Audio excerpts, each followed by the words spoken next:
The ancient city of York. Today it is the historic jewel in Yorkshire's crown. Its narrow streets and medieval buildings have survived countless battles and bloody encounters. By the time World War erupted, York's troubled past seemed comfortably confined to history. Back in 1942, 3 years of war seemed to have barely touched the city. Like everywhere else in the country, York had undergone changes. At first, the threat from the air seemed very real. A wave of Anderson shelters had gone up around the city, and York had an impressive number of public shelters built. But York seemed destined to escape the destruction inflicted on other northern cities like Sheffield and Hull. By early 1942, almost 800 air raid warnings had sent York citizens racing to their shelters, but only on a handful of occasions had any bombs actually fallen. No one believed the Germans were really interested in York. People like Edna Blakeborough, who lived on Nunthorpe Grove with her husband and 3-year-old daughter Anne, were becoming complacent. We did sit through many nights of sitting up when there was a siren and waiting of it going. And the thing was, it went so often that you thought, well, I'm not going to lose my sleep. I'm not getting up. And you didn't. We were lulled, weren't we? But Hitler had Britain's beautiful cathedral cities in his sights. On the 24th of April 1942, the Luftwaffe attacked Exeter. Bath and Norwich were hit the following nights. On April the 29th, it was York's turn. Wir flogen also in der Nacht, es war wunderbar. We flew in the night. Everything was perfect. The engines were humming. It was a wonderful, clear night. Das kann man, es war eine wunderbare, klare Nacht.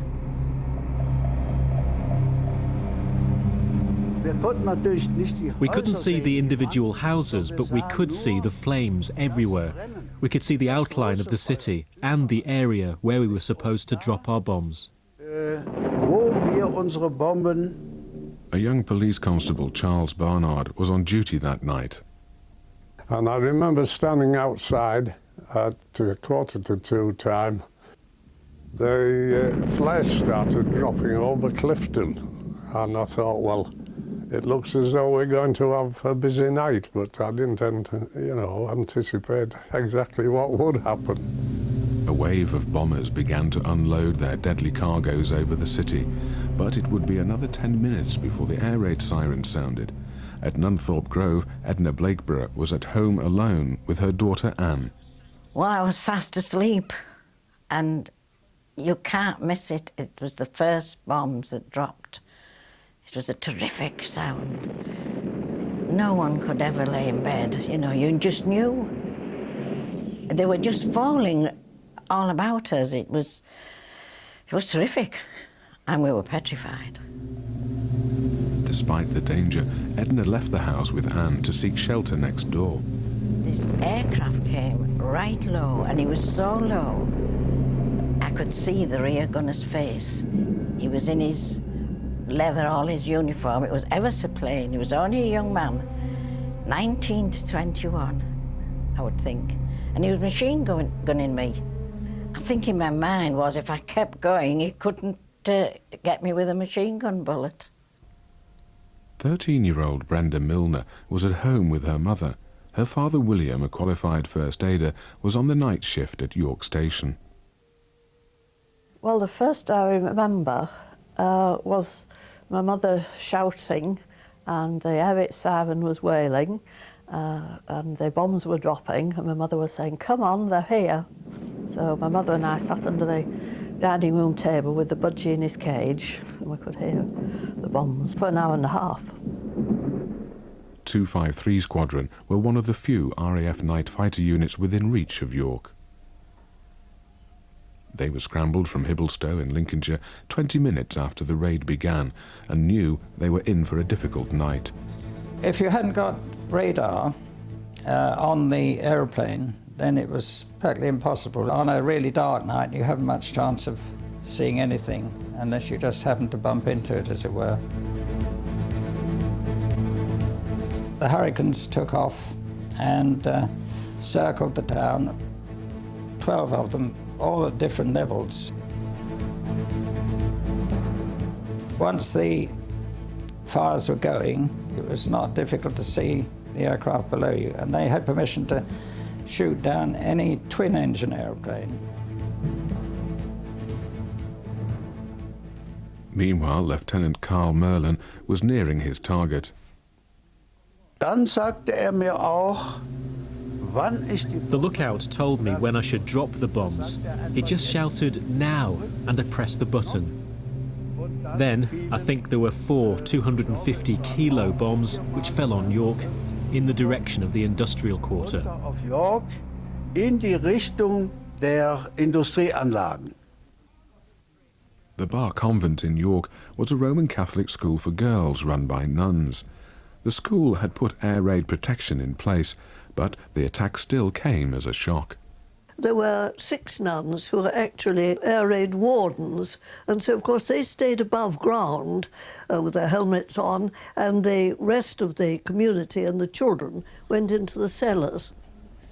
60 years after they last met, these former pupils recall how the school's well-laid plans were put smoothly into action. I didn't realise there was a raid on in York, and down we went to the cellars and put the mattresses down, said the rosary.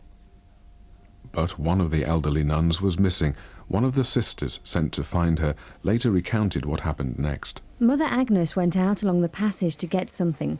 Suddenly she gave a scream I shall remember until I die. It was so agonising. I told her to flash the torch, and I went along and found myself at the edge of a hole and Mother Agnes lying below on the laundry floor. Above was a hole in the roof, and I could see a dive bomber shooting up again into a sky lit up by flames from the station. She called out to the others that there was a hole, keep away. And they said, "Oh, we'll fetch a ladder and get you out." And she said, this was the terrible part, she said, "No, keep away. I've broken my leg and I'm sitting on a bomb. I can hear it ticking."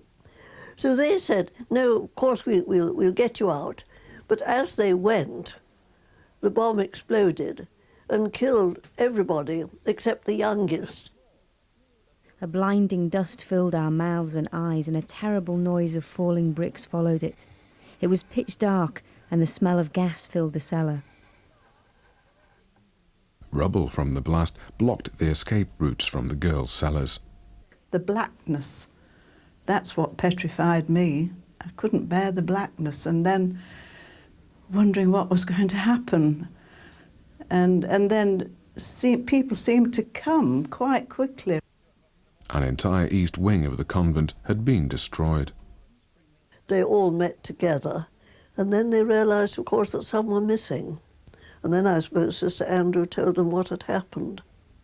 And I suppose that was the really dreadful moment. From his post in Acomb, Charles Barnard set out to help the rescue operation. Nearby, on Lavender Grove, he found all the houses along one side of the street were destroyed. There were people trapped under the debris. We dug our way through some stuff, and what the people were saying, well, they must be dead, and we said, well, we'll see what we can find out, and Sam Hutchison got through to the doings, to the Morrison shelter, and they were still there, and of course they were unhurt, but they were, you know, shock. These people talk about trauma. Well, they don't know what trauma is, some of them, when they talk about trauma. If you'd seen some of these people after the raid, they were wandering about in the streets, wondering what had happened, you know. The indoor Morrison shelters were to save many lives that night, remaining intact amid the rubble of the bomb sites. Across the city, fires from incendiary bombs began to take hold. The city's civil defences were struggling valiantly to cope. Over 3,000 homes were damaged in the raid. The injured were flooding the first aid posts. Rescue and fire services were hampered when York's water supplies failed. The main control centre was bombed out, and all phone lines went dead, leaving messengers on push bikes as the only means of coordinating operations.